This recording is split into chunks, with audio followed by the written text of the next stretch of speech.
So I'm alone in my house right now. I'm going through a divorce. My five kids are living with mom, and I'm sitting here thinking to myself, what am I going to do with my workday today? And I know I need to shoot some content. So what am I going to shoot it on? That's the question.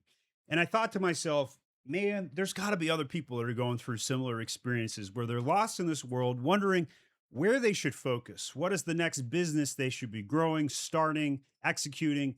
How do they overcome their challenges? I'm healing from some surgery, and I can't lift weights for the next couple of weeks. It's so cold outside; I don't want to go out to even walk around the block. You get the idea.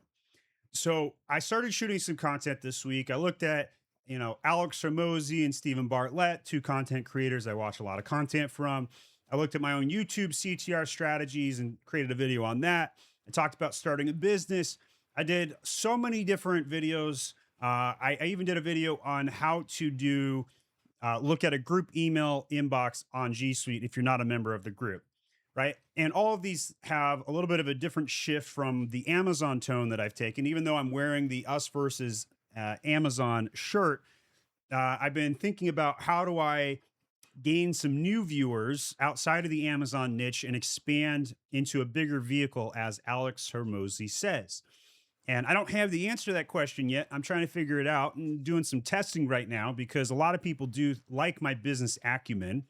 I used to be a TV reporter. I've run a very successful eight-figure agency. I've been able to do a lot of beneficial things, uh, creating 500 jobs. I lost 65 pounds. I got health under my belt. I've got five kids, so I'm a family man of sorts, although divorce sucks. And trying to figure out how to get more time with my kids is definitely something that eats at me all the time. So this is where my life's at. And I even gave up on remaking a studio because I didn't care. So that's why I'm shooting with a dresser in the backdrop and a printer. And I spent a pretty penny, like $250,000, getting an aquarium set up behind me at my original house, and then the divorce hit, and I'm like, I don't really care that much. I don't care about a $250,000 fish tank anymore. So if people want to hear me, they're just going to hear me talk like this. That's what I decided. Now, Stephen Bartlett, he's got this big studio and he's bringing these big guests, and he does make some good content. But so many people are in my shoes right now where they either have an idea problem, a motivation issue, or a challenge they can't overcome. They can't slay their dragon. And so, this ramble of sorts transparently tells you where I'm at so that I can help overcome your problems through my experience share.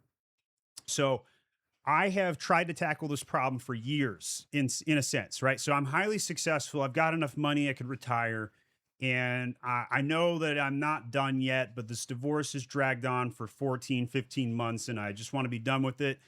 But I can't seem to really get my muha back, right? Like, and so traveling was cool. I went around the world, visited like, I don't know, 23, 26 countries, so many countries I can't name at this point. I would say Japan and Thailand are probably my two favorite to visit as a tourist. Really, really incredible experiences. I had a really big awakening moment in the Philippines a few years back when I was canyoneering in Cebu. And I realized that I didn't want to go back home to what was going on in my life, right? And that's a feeling we all have from time to time, right? Like you want to escape. The grass is greener on the other side. Hint, it's not. It's greener where you water it. And I see this all the time with employees, right? Like I see this jumping ship the second it gets hard, only to realize you had it really good and you miss it when it's gone, right?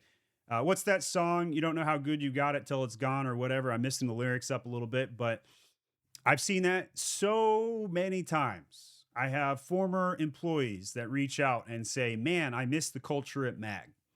These are the same people that wrote me nasty Glassdoor reviews about how it's a cult. Like maybe it's a cult, but you miss it. Might be a reason. Maybe it wasn't a cult. Maybe it was just good. And for whatever reason, you didn't adhere to the core values and it didn't work for you and you left. Now, you could say that about your former glory days at some company you liked working at. Some of you have got golden handcuffs. I talk to a lot of people that have golden handcuffs. My brother's one of them. A lot of people on LinkedIn making quarter million or more dollars per year in the US, San Francisco, New York, whatever, it doesn't matter. And they can't give up their golden handcuffs, corporate world, to go start their own business. And side hustling is one option, one solution to that. Create a side hustle. Gary Vee is all about that hustle culture. Many stories he talks about just go to a garage sale, buy something, and sell it on eBay. I think Gary talks about that not so much as to help you make money, but so much as to get you in the zone, right? Like if you can do that, you can start a business, right? I've done this myself. I went down to Target, went to the clearance section, bought some toys, and started reselling it on Amazon. I didn't make much. I did, but I didn't make much. Wasn't necessarily worth the time per se, right? Like I can make $500 in a 30-minute coaching session with somebody. I can't make $500 doing reselling trips in a day, going out to clearance zones. So I've made a lot of big business mistakes. I dropped $2.6 million on a software. I called it hybrid. I was trying to recreate Asana project management software, CRM, like a HubSpot, as well as a Helium 10 and a PPC automation software, keyword tracker, and more. Never saw the light of day. Didn't even sell what I made to somebody else to try and pick up the pieces. That's how bad it went. So I've made a lot of big business mistakes. I have hired some good people and I've hired some bad people, and there is guessing in hiring, there is knowing in firing. That's another Gary Vee quote. He's got a couple of good ones on that kind of stuff. One of the other Gary Vee quotes I like is the action dictates the strategy. You're seeing that in real time right here, because I know that if I start shooting video content, I will figure my shit out. Full stop. Because this is my dragon right here. You and me, this is my dragon. Shooting content. I've always been a content creator. I was a TV reporter. I was the teacher. I taught chess lessons for a decade. Never had a retail job. Never worked at a restaurant. I was doing entrepreneur stuff for the longest time. For the longest time. Another good song. We'll throw in some lyrics as they come to me here. I worked on the corporate track. I worked for a lot of foreign companies. I worked for the British. I worked for the French, the Germans. I've seen how other companies run. I've seen how their politics suck. Every company's politics sucks, but certain companies' politics suck more than others. I can tell you that I very much appreciate creating a culture based on my own personality. Now, only somewhere between 12% around there, give or take, of people can truly be a scalable entrepreneur that hires staff that work for them. Another 10 to 15% of people can be a solopreneur. The rest of y'all, you guys need to go get a job. Why? Because you lack high drive, impatience, and detail orientation to go get it done. Simple. Personality conflicts will prevent you from being a good entrepreneur. And you need to know that about yourself. So how do you find this out? Well, there's some free personality surveys out there that'll get you 80% of the way. They're good enough, directional at least. You can get some paid ones. You can also send me an email at steven@myamazonguy.com, and I will give you a free culture index survey, because I eat that shit up. I love culture index. I love giving people their own culture indexes. And I will share your personality profile. And spoiler alerts, if you don't have at least 3 of those 4 key entrepreneur things, the ability to get it done is going to be hard for you. If you're not an intense, impatient person, being an entrepreneur is going to be hard, because you're not going to do the right thing at the right time quick enough. Elon Musk talks about this all the time. He solves problems, 21 problems a day. He is able to make a decision quickly all the time on every issue. And he admits he only gets it right 60% of the time, but it doesn't matter because the other 40% of the time he corrects them quickly. He's like a hummingbird. I talk about hummingbird being my spirit animal, being able to make micro changes in real time. And so I know that if I at least take action, I'm going to make money. Even if I make a $2.6 million software mistake along the way. And by the way, that's not even my largest mistake.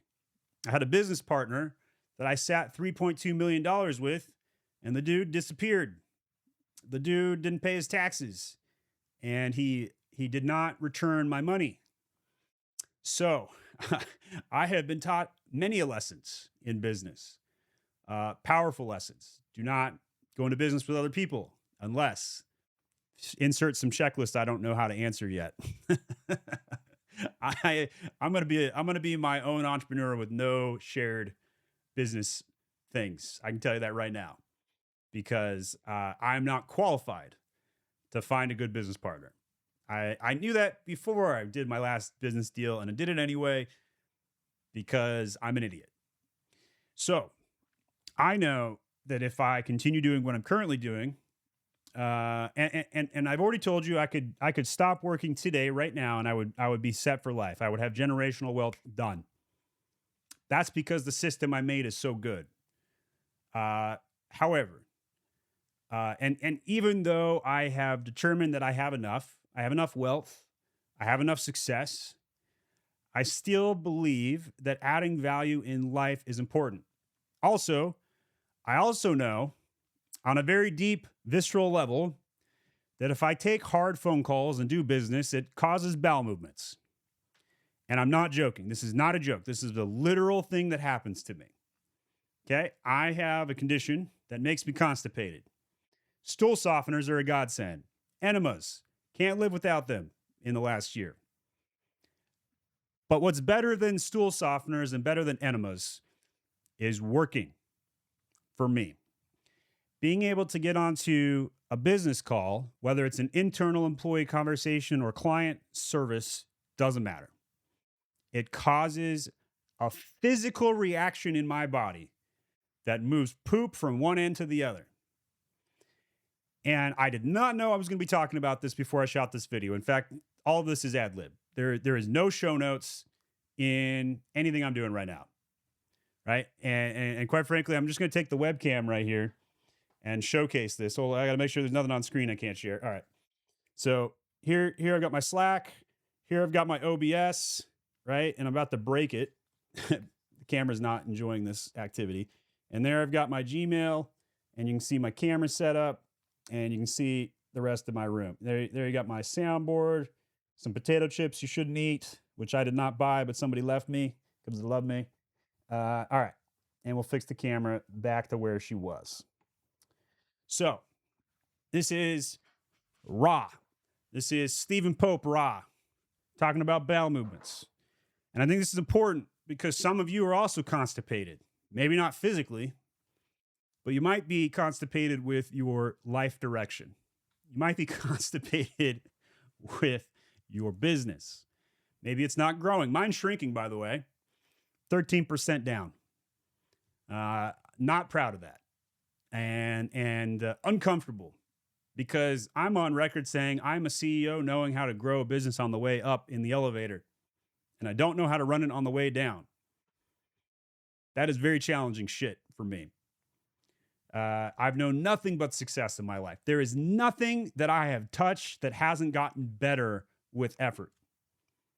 This is the first time in my life I haven't been able to solve a problem in under 48 hours. And if money could solve it, it wouldn't be a problem. It would just be an expense. But if I'm going to make a company that outlives me, that lives 1,000 years, I've got to crack this because if the company is not growing, it is dying. Now, mind you, economy sucks right now. Y'all know that. You got tariffs causing a ruckus. You got AI causing a shitstorm. And even though it's not adding value, it's disrupting still. Even though AI doesn't make us money, we're still talking about it as if it's going to change everything. And it will. There will be a moment in time when everything just shifts and changes, just like Google did, just like Gmail did, just like all of a sudden we no longer go to Google to search anything. We look it up in AI, even though we still call it Googling. AIing just doesn't sound cool. It's not a very cool verb. Need something different. But even my kids know to look it up on AI instead of Google these days. If they want to know the answer to a question, they go type it in. So how do we, fix all these challenges, right? I never wanted to start an agency. I knew that the second I got successful, it was going to be hard, and I had to hire my way out of that problem. It's still hard, by the way. Still difficult. I invest in people and then they leave, and I do it all over. And then those people I invested in go start their own agencies and make their own clients. Sometimes they poach my clients. God bless them. Even though you put a contract together that says, here are the terms you agree to work with me, they still break it. Not all of them, but enough of them. Because they're trying to put food on the table. And sometimes I can't blame them. But contracts are about keeping honest people honest. They don't keep dishonest people honest, unfortunately. That's a fact of business. Alex Hormozi talks about part of your P&L needs to be betrayal. I can tell you right now that part of my P&L is betrayal. I have had, even my first business partner betrayed me. One day I log in, and he had taken over the bank accounts, taken over the Amazon account, and decided that it was gonna be his way or the highway. And we ended the business. We split it. I did not get very much out of that business for the year I put into it. It was not worth it. Then I went and started my own, and then I made $250,000 the next 12 months doing it by myself in profit, side hustling. So I learned a very painful lesson. Make $36,000 working with a business partner who won't listen to you and then betrays you, or go on your own and make $250,000 in net profit by yourself as a side hustle. By the way, I could not make that side hustle again today. That ship has sailed. We are no longer in the golden era of Amazon. We are now in the silver era. And silver just passed $116 an ounce. Still a good era if you bought at $16 an ounce like I did, right? So I'm ingrained in this Amazon thing. I'm never going to stop doing Amazon. I love Amazon. I am my Amazon guy. But I am looking for my bigger vehicle. Somehow, some way, I want to find it, because I want to be able to affect the world in a greater way than I currently do. 500 jobs is good. It's good enough, but it's not great enough, right? I want to be able to make 10,000 jobs before I die. And in one way, I could say that I've already hit that goal in a way, because I've spawned so many other agencies and I've spawned so many other businesses and helped so many Amazon sellers with their businesses. In a way, I could indirectly claim I've made 10,000 jobs. But I would rather be able to make the claim directly into my own companies of 10,000 employees that I pay and that I make jobs for. No matter how you slice it, though, I'm more effective than any charity in the world, because most charities pocket 85% of the money like an NGO, and then they don't even give it to the people that they're serving. So I do feel good about that, right? I'm putting food on the table directly for the people I serve. But it's a question of what's next. It's a question of, how do I tackle this dragon? And many of you understand what I'm talking about. Many of you get up in the morning and wonder why you are doing what you're doing, wondering what you should be doing. 3 questions you can ask yourself. What should you start doing? What should you stop doing? What should you do more of? Great questions to ask your customers of, by the way. We put this in their surveys all the time. I got this from Harry Joyner, who probably got it from Dan Kennedy, because he gets everything from Dan Kennedy, who was Alex Hormozi back in the day. Each generation has their great marketer. Dan Kennedy, Gary Vee, Alex Hormozi is my guy. And Alex might be the best of the 3. That dude is articulate AF. That dude knows his shit. He's very good. I do hope I get to shake his hand someday. It would probably hurt, though, because that dude is so muscular. He's got a firm handshake.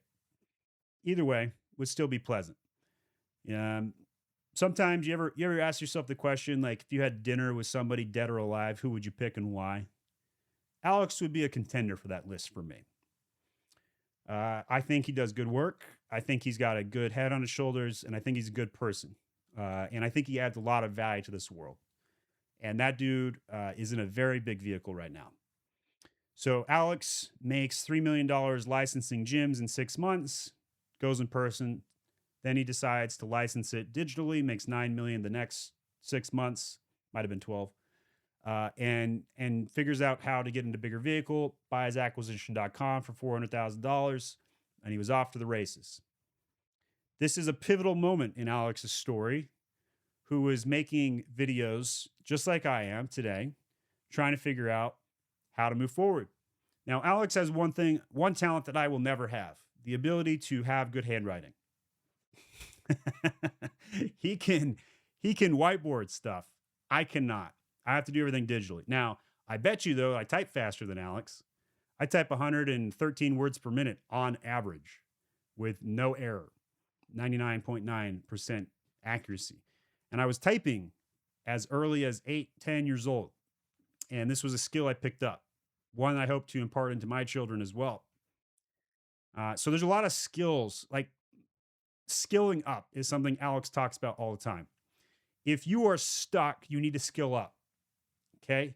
And investing in skilling up is way more important than taking your extra $100 a month that you have to spare and putting it in the stock market. Won't make a difference in your life. Putting $100 in the stock market won't do shit for you. But if you take that $100 and buy a course, from one of those course bros online, if you buy the right one, it'll change your life.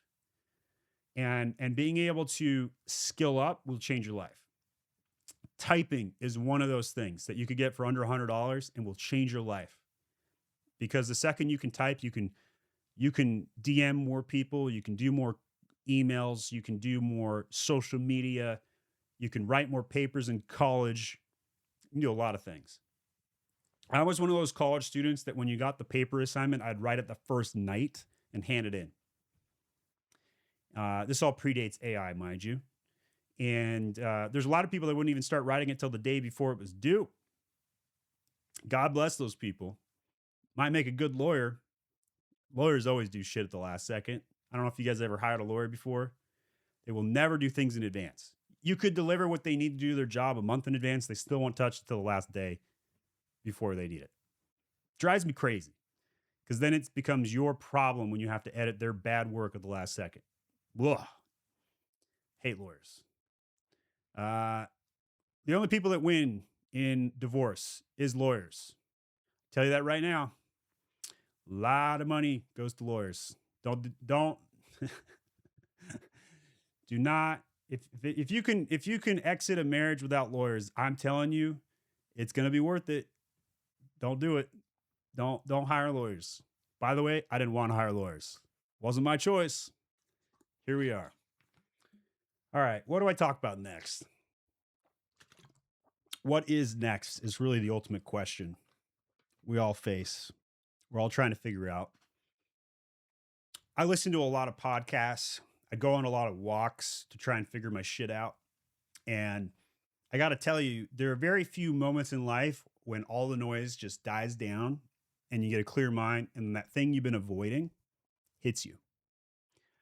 When I was doing Taekwondo, Jiu-Jitsu, and Thai boxing, it would hit me. In the middle of my bout, it would hit me. That thing I didn't want to think about, boom. Then my coach would be like, Steven, where's your head at? Pay attention. I'd be like, Coach, I can't. This shit's hitting me that has nothing to do with what we're doing about. It's hitting me right now. You know, another time it hits? During sex. I don't know if anybody else in the world experiences this because I've never talked to anybody about this.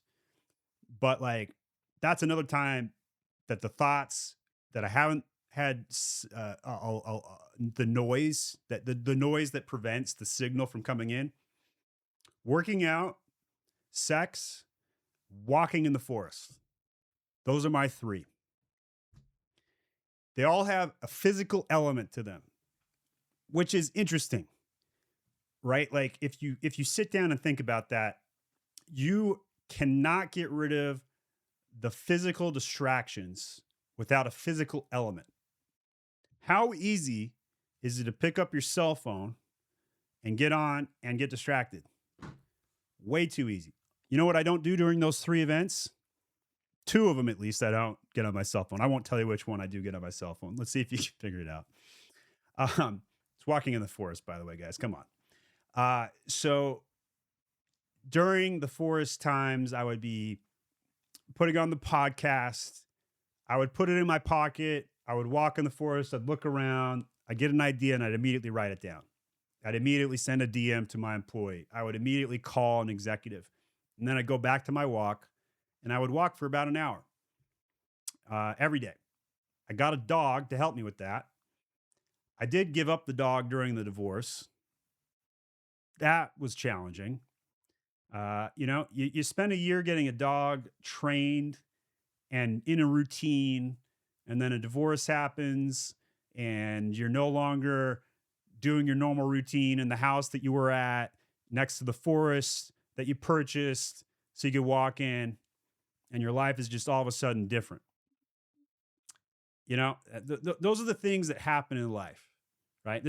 By the way, this is not a boohoo Steven story. I've already told you, I led with, I've succeeded in life and I'm trying to reinvent myself, right? Everybody has a Phoenix moment. Mine is right now. I am here to tell you that most of my life prior to 2025 was easy. And now it's hard. Hard because I'm no longer seeing my kids every hour of the day. I don't have kids walking into my podcasts, jumping on my lap, and reminding me why I do what I do. And there is watering behind my eyes right now that I am fighting, resisting, because it hurts. Because I believe families are forever. But my kids have lost a lot of access to me, and I've lost a lot of access to them. And it made me question whether the Phoenix moment was worth it, or if I should just take a year off and walk, take it easy. By the way, I did not take a year off. I shifted what I focused on. I worked more on my kids and worked more on focusing on that and trying to win time with my kids.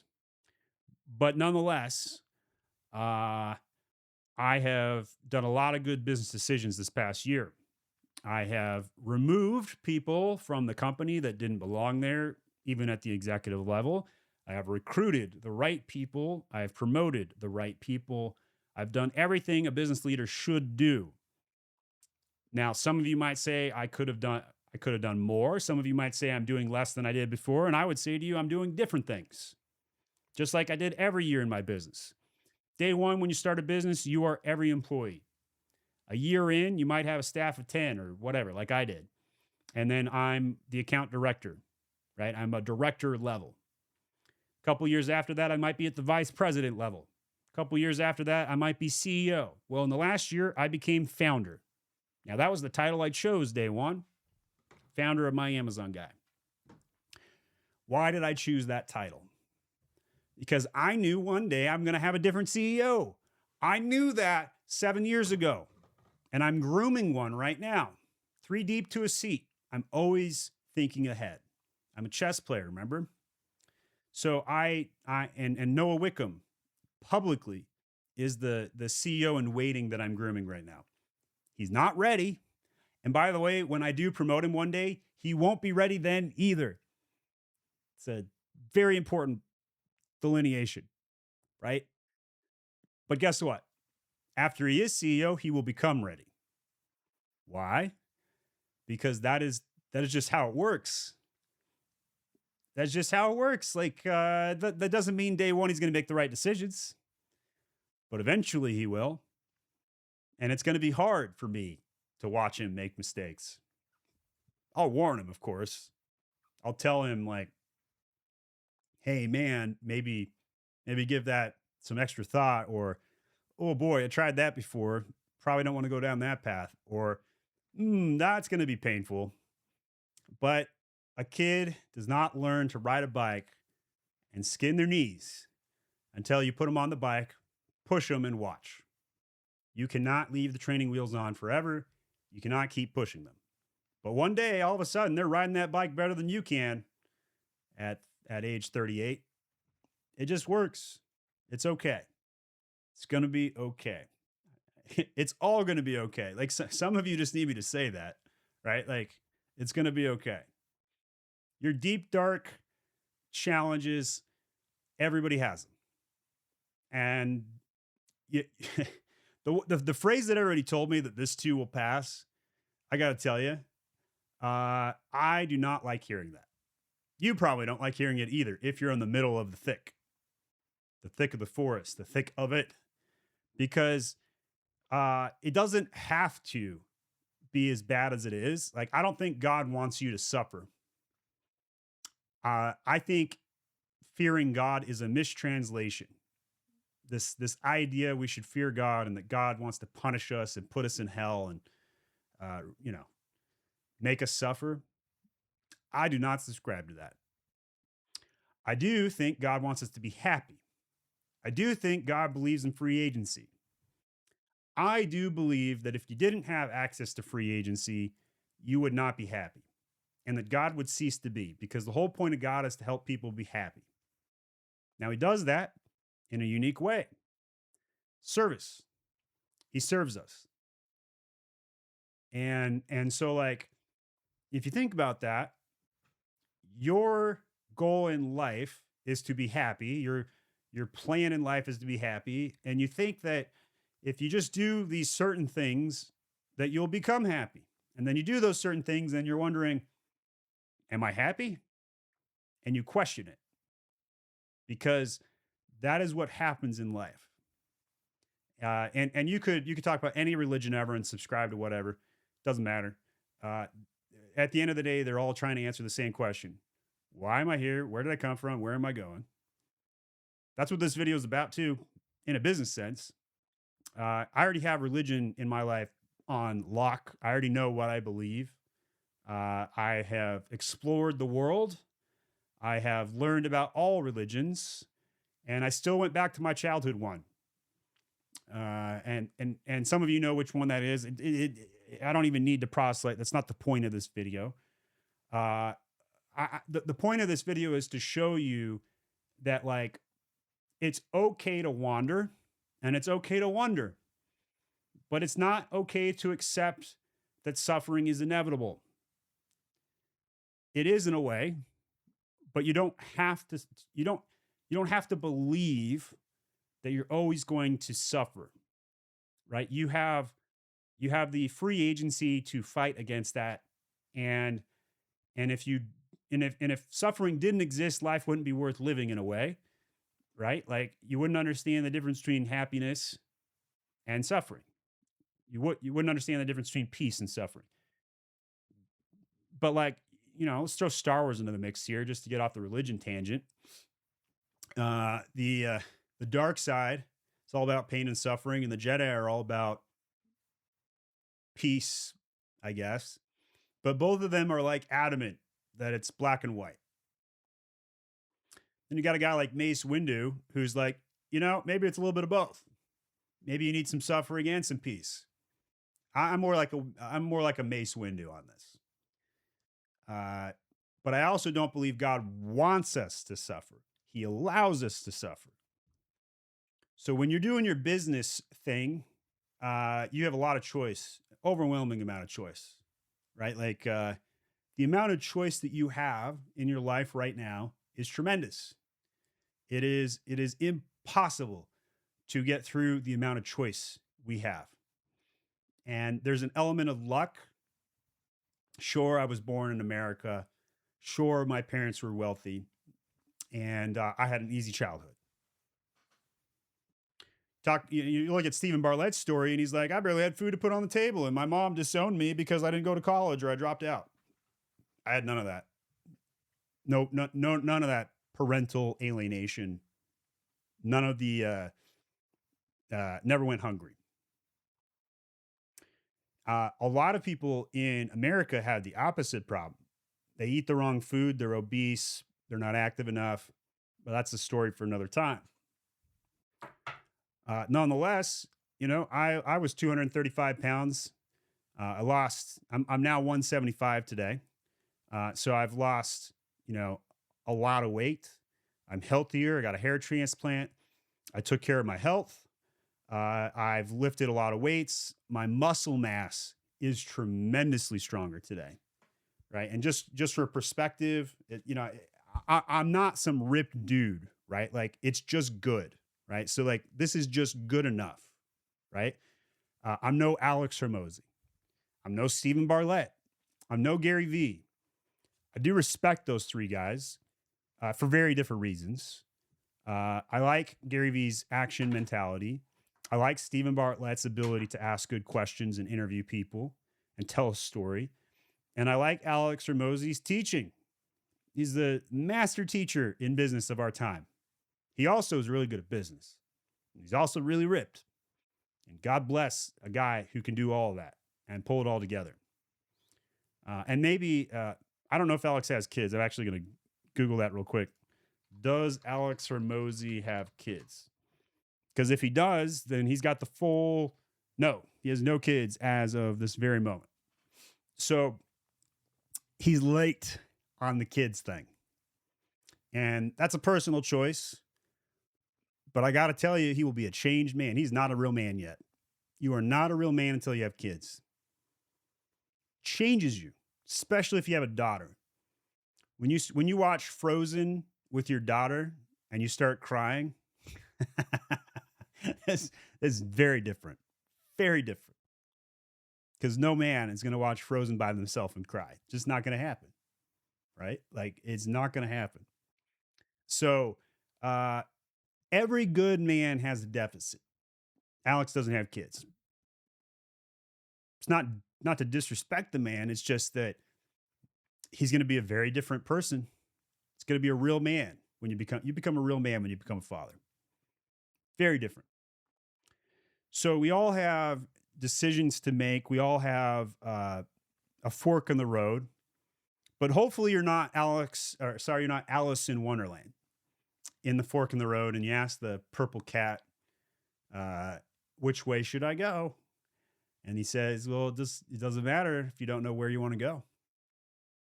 And Alice didn't know where she wanted to go. Don't be Alice. Pick. Get it wrong. If you go down that left path and it dead ends in a mile, are you going to be pissed? Not me. I'm going to be happy. Why? Because I now know the right path was the right path. And I'm going to go back down that mile, get on the right path, and fix it. Just like getting lost in the Chinese airport.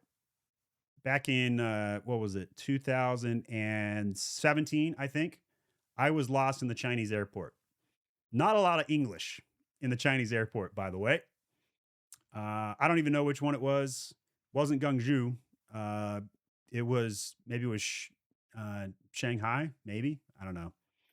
But anyway, I was lost. Couldn't find my airplane. They also lost my suitcase. Can you imagine trying to track down your suitcase in a Chinese airport that nobody spoke English in the middle of the night? Been there. Not fun. Not fun at all. That was a very big change of moment for me, especially as an overweight man in China, where you couldn't get clothing that fit you as a 6 foot, 230-pound man. Yeah, good luck to you. I eventually randomly was walking the city and I ran into some army hand-me-downs, probably misprints, where they sold extra large in American size sweatpants. And I got my first change of underwear in a week.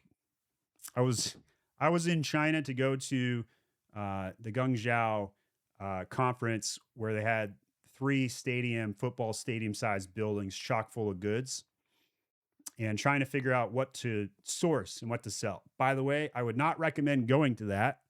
Instead, I would recommend picking 6 manufacturing plants and visit them directly instead of going to a conference. It was eye-opening, but I felt like I was in a circus, and I felt like I was a dancing bear. I did see a dancing bear in China, by the way. That was weird. You can't find that in America because, that's animal abuse in America. But in China, it's just hilarious. Very different cultures. China is a culture of bribery, trickery, and communism. And you could say America is becoming this, but right now it's freedom, capitalism, although co-opted capitalism. Let's be honest, and the ability for a guy like Stephen Pope, yours truly, to go out and create a business and succeed. I don't know if I could have succeeded in China. I don't know if I could have succeeded in any other country the way I've succeeded here. I am grateful for that. Uh, but I also recognize it's difficult. It is difficult to do what we do in life, even here, right? No, and to be honest, I have met way more happy people who were poor and destitute than I've met rich and happy. It's an interesting conundrum. Even Jesus talks about this one. He's like, it's easier for a rich man to get through the eye of a camel. Basically, for those that don't know, to get through a really treacherous part, holding a camel underneath a cliff of edge. I don't know how to describe this very well, but it's difficult for a rich man to get in heaven, and it's easier for a poor person. Why? Because a rich man figures life out, gets it on easy mode, and decides that they don't need God and they figured it out on their own, and that they don't subscribe to this thing called religion, and they go their own path. And a poor person's like, God help me. If you don't help me, I'm destitute. I don't even know if I'm going to be able to eat dinner today. Please help me. So the poor man prays and the rich man may or may not. I can tell you I'm a rich man that prays. I can also tell you, growing up as a child and a teenager, I said more prayers on the toilet than I did anywhere else. That's how constipated I was. And then when that big weekly bowel movement came, whoa, that was an event. That was an event that I do not recommend. It is way better to be regular than it is to be passing that amount of stool in a short time frame. It is easier to be prepared and than it is to repair and repent. Prepare and prevent versus repair and repent. Having good diet will save you a lot of problems long term with your health. Same can be said about religion and your own conscience. Same can be said about your kids. Same can be said about your business. So you got to get your business done. This is not an ad for dude wipes. This is not an ad for big toilet paper. This is just my story. And it is ridiculous. And some of you I've lost a long time ago. I get it. For those that are still with me, you know why you're still with me. Because you feel what I feel. You know that life is a challenge, meant to be challenging in a good way. But you also know that it can be easier if you just figure out the system. Life is rigged against you. And I want you to win despite that. By the way, that's what I tell my kids all the time. I tell my kid, life is rigged, but I want you to win despite that. And I figure if they can learn that lesson, that they will not be resentful when they grow up. I feel like if they can learn that lesson, that they're going to try really hard, even when it sucks, even when they have a bad teacher, even when they get cut. I was the last guy cut from the basketball team. I was the last, I was athletic, but not enough. I was way nerdier than I was athletic. I won the Sterling Scholar in my high school for speech and drama. By the way, I was not part of the drama team, but I was on debate, and I went to state. I got my college scholarship on debate. Like I said, I had it easy. That's, in my opinion, easy. Now, I put in the work. I showed up. I didn't win everything I touched, but I had it relatively easy because I won a lot. because I took action a lot. When we were raising funds for a choir trip at high school, they gave us this flyer and said, go sell candles door to door. So I went to everybody in my neighborhood right after school that first day. And I sold $1,600 in candles. In today's money, that'd be like $3,000 or $4,000.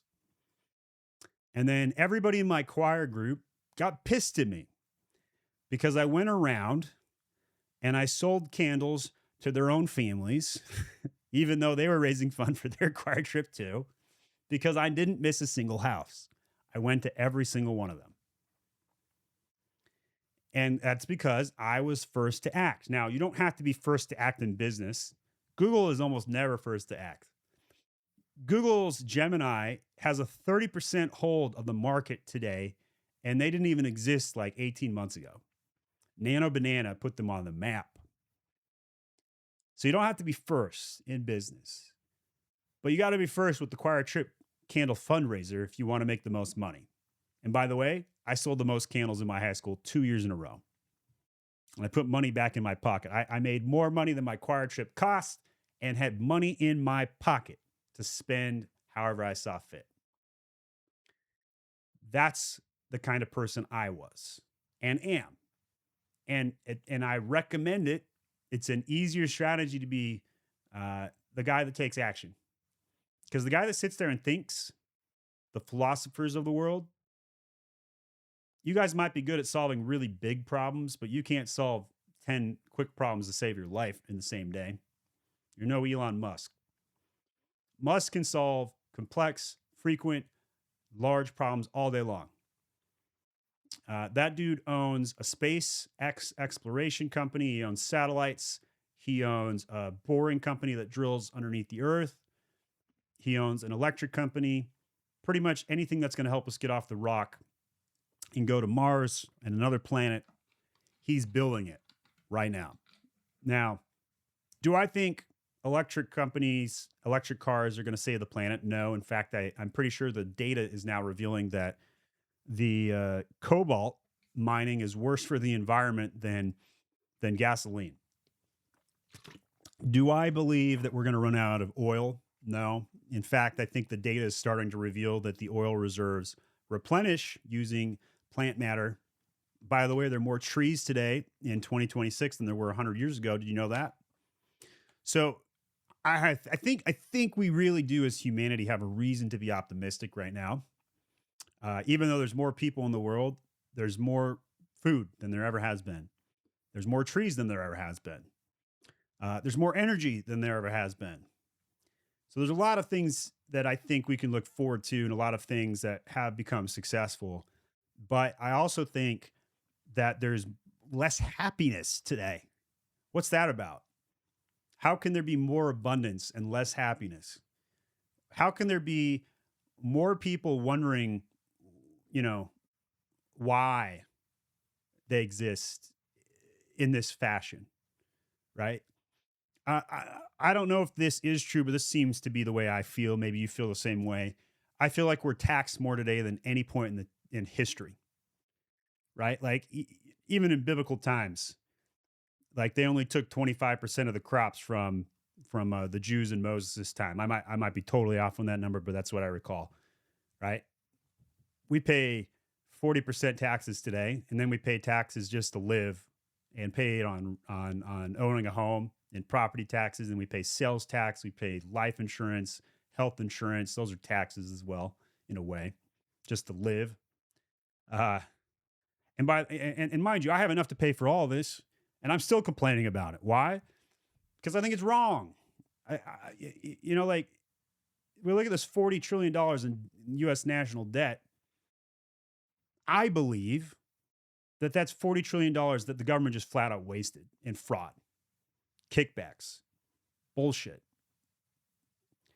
And, I really tried to steer clear of the political mantras in this video because it's off-putting to some people. But I want to get to business and I want to get to motivation. But I got to process this shit to get to there.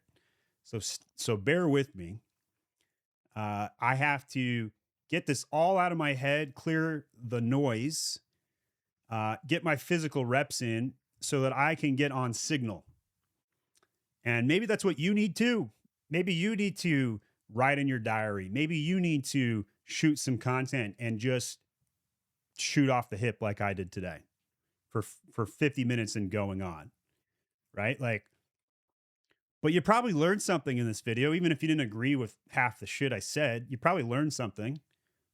You could have learned a lot of things we talked about, right? Like overcoming the impossible is as simple as taking the first step. It's like bite of the elephant at a time. I personally find it way easier to solve all the small problems before I tackle the big one. And sometimes, like in relationships, your significant other may be resentful if you take that strategy because they're the biggest challenge, maybe. And then you work on all these other small things first, and then you go to them last. And they're like, "Why are you coming to me last?" I'll be like, "I wanted to be able to focus on you, honey. I wanted to be able to clear all of this other noise out so I could be on signal." I don't know if that resonates with anybody, but that's a thing for me. I like to tackle all the small things and get them out of the way, and then I can clear the agenda and focus on the big thing. I look back in my career, and very frequently in my business, even when I was in corporate America before I owned a business, I had a lot of dead space on my calendar where I just had nothing to do. And this is more common in corporate world, but it's still true as a business owner. Like some of you are like running around with your head cut off 24/7, and this isn't for you. But for some of you, it's like you got some dead space and you're like, what do I fill it with? There's no great answer to that question, but like I would frequently fill it with podcasts, skill ups. I would fill it with personal errands. I would clear out like tax. I would do my taxes on January 1st, even before all the tax forms were ready. I would have as much done as I could. I would fill out what I could, what I knew. I would be ahead. I would basically emergency preparedness, emergency prevention. I would have all of my small activities done so that when that one big emergency happened, it didn't affect my day. Right? Like, oops, I cut my finger. I got to go get stitches. Like this actually happened. Like what, 3 or 4 weeks ago, I cut my finger, and I'm going to be left with a scar. It was with a butter knife of all things. Yeah, didn't see it coming either. That's why I cut my finger. I was trying to open up the hole of a sippy cup for my kids, and the knife went through faster than I anticipated and went right into my finger and cut it. And it cut deep. It was a deep cut. But I will not need physical therapy. It's going to be just fine. Went and got it stitched up at the urgent care, drove myself, and not a fun experience. I didn't like it, but it's done. And it's healing up. It's doing pretty good. It's looking pretty good. But because I had everything lined up in my life leading up to that emergency, it didn't affect my day. It didn't affect my week. I went back to watching my kids 2 hours later. No problem. I couldn't pick up my kids anymore. I couldn't lift them, but it wasn't an issue, right? And I think I think a lot of people let things pile up, and they don't do maintenance, right? So just like you need to do maintenance on a car, get the oil changes, vacuum it out.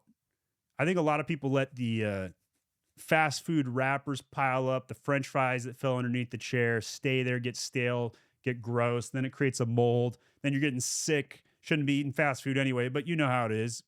And and then all of a sudden the mold in your car is killing you. Not literally, but making you sick. And then it causes an emergency because you just didn't do the simple maintenance in your car. One of the biggest keys to my success has been maintenance, preparation, prevention. I'm a Boy Scout. Be prepared, right? Like play the Lion King song now. I'm really good at that. I've always been good at that. And then when I propose ideas in a business room with my colleagues. This is pre being CEO. When I was a manager, I was a peon. I would propose a business idea. Hey, maybe we should launch on Amazon. Maybe we should launch on Sears. Sears used to be a thing. Maybe we should launch on Walmart. And everybody in the room would groan and say, ah, there goes Stephen Pope again, pitching his ideas. He creates all this work, but then we have to be the ones to implement it. I'm like, what's the big guy? What's the big deal, guys? Let's just do it. Let's just grow. Not everybody wants to grow. That was the lesson that autistic Asperger Stephen Pope had to learn in business a long time ago. I would still pitch the ideas anyway because I couldn't help myself, but I knew better. Still ran into the trap though. And I think a lot of you guys know like what I'm talking about. Like you run into that trap all the time. You know the trap's there, but you still trip it anyway. And you know, you got your 20D dice, and all you got to do is roll a 10 to avoid the trap, and you roll a 9. Little D&D reference for you. You got a 5% chance of rolling each number. There's 20 on the dice. So you got a 50% chance you're going to trigger that trap, 50% chance you're not going to trigger the trap. But you trigger it because you know, you know if you pitch enough ideas in the corporate world that you're going to trigger a trap or 7, right? And I I have triggered many business traps. I tell you that right now. But I also know that if you just trigger the trap and move on and get to the next business trap, and eventually you grow the company. The formula was so clear to me, even as a young business guy. Just take action. Just be prepared. Just do the maintenance. Continue growing. If you're not growing, you're in a dying company, right? Like I can't tell you how many companies I left and then they went under. Right? I was the last TV reporter hired at KIDK in Idaho Falls. 2 years later, they were bought by their competition. I was a marketing manager at a German-based company called Ula Popkin. I saw the writing on the wall, so I quit. The CEO was fired the next couple of weeks, and the German owner showed up and shut the business down a few months after that. So, like, I've been in a lot of sinking ships. You know, it's weird. As a consultant, you never see a functional company. Barely, ever. Maybe an occasional audit, you catch a functional company and they're like, thanks for your audit, bye. But like as a consultant, you're constantly like, oh my gosh, this company is so messed up. And all you got to do is just pay attention and follow my path and you guys would succeed. And then they can't because they can't do what you say because they're so messed up. But as a consultant, that's what I saw every single day, all the time. Messed up companies. I am so good at fixing messed up companies. I wouldn't know what a good company looks like except the one I run. Now, that's my perspective. Maybe other people would say my company's messed up, but it's highly profitable and it was growing for 7 years and it makes a lot of money and it created a lot of jobs. It's very scaled. It's the largest employed company in the Amazon agency space in the world. So, but even still, even despite that, that doesn't mean everything in my life is going well. Clearly, family life is a problem for me right now. I'm working on it. But like, everybody has their own dragons to slay. And it's okay to admit that. All right, I pontificated for an hour. I achieved my mission today. I created some content. I got a couple of good zingers in here. Told some weird stories. If you were entertained, leave me a comment and just tell me you were entertained. That will tell me you got to the last minute of the video. If there's other videos or content ideas or business concepts you want me to cover, leave a comment on that too. Because I would rather do content on what you guys want versus what I want because it's easier. I don't have to think as much if I just answer your questions. Because when I shoot this video like this, I'm exhausted. This is very difficult content because there's no script. It is just me getting stuff out of here. And some of you are like going to think that I'm off my rocker. But in reality, I'm just processing. And I have a very good handle on why I'm doing this. I have a goal in mind. I know the second I shoot content relentlessly that I will start to make good content eventually. Maybe this isn't it yet, but I'll get there. And I know that if I get this out of my head, that I'll get onto the good stuff. Or maybe this is the best stuff and I'm downhill from here. Who knows? Maybe I just need to keep talking about the dragon slaying stuff. But that's it. That's me. I'm Stephen Pope, founder of My Amazon Guy.